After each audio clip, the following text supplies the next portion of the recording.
Recently, we at ComicPOP decided to do a casting call for two inevitable Marvel Cinematic Universe franchises, the X-Men and the Fantastic Four.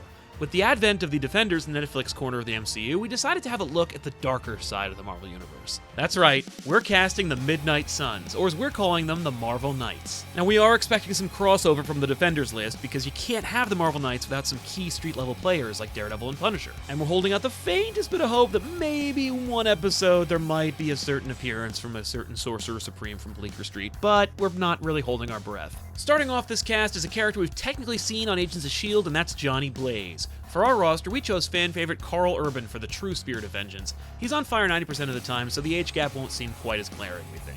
Now we're gonna need somebody new, but really kind of awesome for the vampire hunter known as Blade. We chose David Oyelowo for his amazing performance in Selma and his kick-ass voice work on Rebels as Agent Callus. Now what good is a vampire hunter without some vampires, right? Now we're gonna need Michael Morbius because he is a key player in the Midnight Suns. Let's cast Alexander Skarsgård from True Blood and Legend of Tarzan for his look, voice, and experience.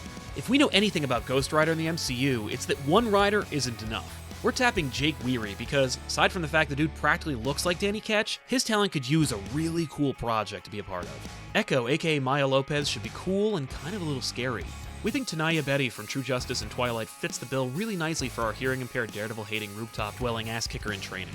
Okay, right now he's the Black Ranger in the upcoming Power Rangers movie. Ludi Lin could pull off the moves and the acting skills needed for a master of Kung Fu like Shang-Chi. Okay, we're gonna need a little more magic and mysticism in this roster, so let's pull up the werewolf by night himself, Mr. Jack Russell.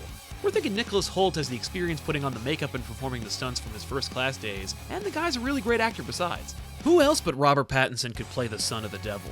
Damon Hellstrom needs to be sharp, quick-witted, and sexy. We know the dude knows how to act with his shirt off, and maybe playing the devil's son might just make up for some of those Twilight movies. Continuing our magic trend, but bringing in more interesting female characters, is Jennifer Cail, a character who should not be relegated to the MCU as a cameo only. We're thinking Emily Browning from Sucker Punch could make this sorceress come to life in a really big bad way. And when you have two Ghost Riders, why not one more? But let's give him more teeth and a different color fire. Do we have one of those? Oh yeah, Michael Balladino, aka Vengeance, fits that bill. Though he rarely turns down the flames long enough to get a good look at him, he does remind us of a slightly rougher version of Zac Efron. Everybody who comments on our casting call seems to want him in the MCU. Here's your chance.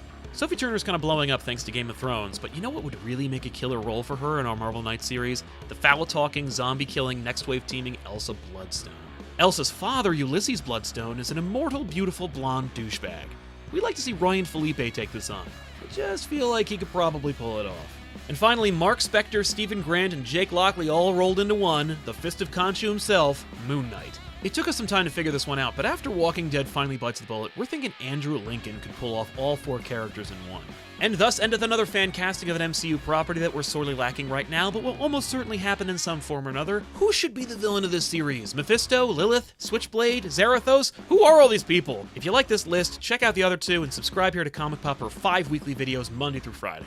Oh, and for that self-contained episode where they wind up in the Florida Everglades, you're going to need a really good CG suit combo and a terrific stunt actor and the voice talents of Keith David for that giant-sized man thing that shows up.